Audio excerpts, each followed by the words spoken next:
Em nome do Pai, do Filho e do Espírito Santo. Amém. Louvado seja o nosso Senhor Jesus Cristo. Querido irmão e irmã, o Senhor hoje nos ensina a sermos felizes, nos mostra o caminho para a felicidade. E qual é o caminho para a felicidade? O Senhor está nos dizendo que nós devemos respeitar a realidade, sobretudo a realidade baseada na ordem. A felicidade baseada no segmento natural que Ele mesmo instituiu. O Senhor vai nos dizer, exatamente no começo do Evangelho de João, no capítulo 13, após lavar os pés dos discípulos, uma ordem natural. Ele vai nos dizer: o servo não está acima do Senhor. Por isso a palavra servo é servo. E o servo exige, se é servo de quem? Exige um senhor. Assim como a palavra aluno, se é aluno, é aquele que aprende de. E aprende de quem? O aluno aprende de um professor, ainda que seja a vida, aprende de algo ou de alguém. Por isso, um aluno nunca será maior que o professor. Pode ter a pedagogia que for por aí. O mesmo, muitas pessoas, neste sentimentalismo tóxico, dizer: não, eu aprendo com vocês. Sim, aprendemos, mas não no mesmo nível. Você imagina, um professor é pago para aprender com os alunos? Não, um professor é pago para ensinar. Esta é a ordem, ele tem um trabalho a fazer. Prazerosamente, quem é professor aprende como eu sou professor. Como consequência do trabalho, também aprendo. Então, e não aprendemos no mesmo nível, porque um professor deve dar muito mais do que recebe, ainda que sempre aprendamos na medida em que exercemos um magistério, o ministério do ensino, na igreja ou mesmo formalmente como trabalho. Queridos irmãos, então não se enganem, não existe horizontalidade. O servo, o senhor, professor, aluno, e não há nada de errado nisso. E o Senhor diz: se respeitamos isso, seremos felizes. O Senhor, quando nos diz isso, nos antecipa naquele momento para os discípulos algo que aconteceria e acontece nos dias de hoje. Quando pessoas assumem uma condição de vivência da fé, numa suposta intimidade muito grande com Jesus, e o igualam como se fosse simplesmente um irmão mais velho, ou nem talvez um irmão mais velho no sentido que devo obedecer o meu irmão mais velho, mas apenas um igual a mim, um irmão. Jesus, meu irmão, não estou dizendo que não seja. Jesus, meu amigo, não estou dizendo que não seja, mas não é igual. Existe uma diferença. A diferença não nos diminui.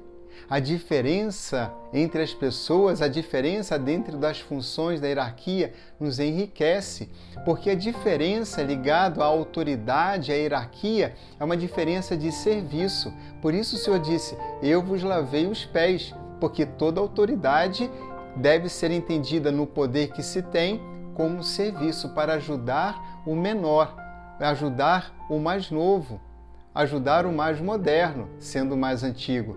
Queridos irmãos, isso é amor, isso é serviço. Nós não podemos inverter esta ordem. Nesta dinâmica, o Senhor vai nos dar o exemplo dele. Ele também segue as ordens do Pai. Então, mesmo na realidade eterna, na realidade da Santíssima Trindade, o Filho obedece o Pai. É o Pai que envia o Filho, e não o Filho que envia o Pai. Se Pai e Filho fossem iguais, não haveria diferença. O Pai vem antes, Filho vem depois. Mas um exemplo, quanta confusão. E quanta confusão. Quantos filhos enviando, entre aspas, seus pais, mandando nos seus pais. E muitos pensam que isso é amor. E aí toda essa confusão, inclusive na relação de ensino, de educação, não funciona assim. Os mais velhos devem ser obrigados a um bom testemunho na medida que envelhecidos, com mais experiência de vida, devem dar testemunho aos mais jovens, de tal forma que os jovens, encantados com o enriquecimento e a sabedoria dos mais velhos, queiram eles também envelhecer e alcançar aquela sabedoria, aquela riqueza. Mas hoje não se dá assim. Os adultos se mostram cansados, tolos, querem ser como jovens. Estão dizendo aos jovens, quando querem ser juvenis, velhos, juvenis, idosos e cronologicamente dizendo, e juvenis, estão dizendo: não vale a pena ser adulto, não vale a pena crescer, quero ser sempre jovem. E muitos tentam ridiculamente fazer isso, inclusive através da aparência. A beleza tem muito a ver com idade, com juventude. Quanta coisa forçada, ridícula e até grotesca. E todo mundo finge que está bem. É como a roupa, o rei está nu. Ao rei supostamente vestido com uma linda roupa, mas o rei estava nu. Tanta gente dizendo, mas que bonito. E não é nada bonito. Essas artificialidades plásticas de roupas, quando tantos adultos querem ser como jovens e até mesmo como crianças.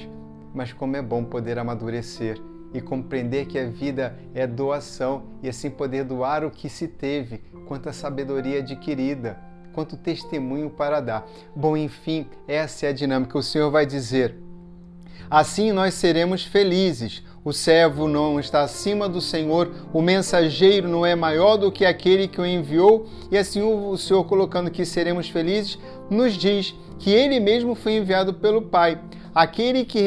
Quem recebe aquele que eu enviar, recebe a mim, e quem me recebe, recebe aquele que me enviou.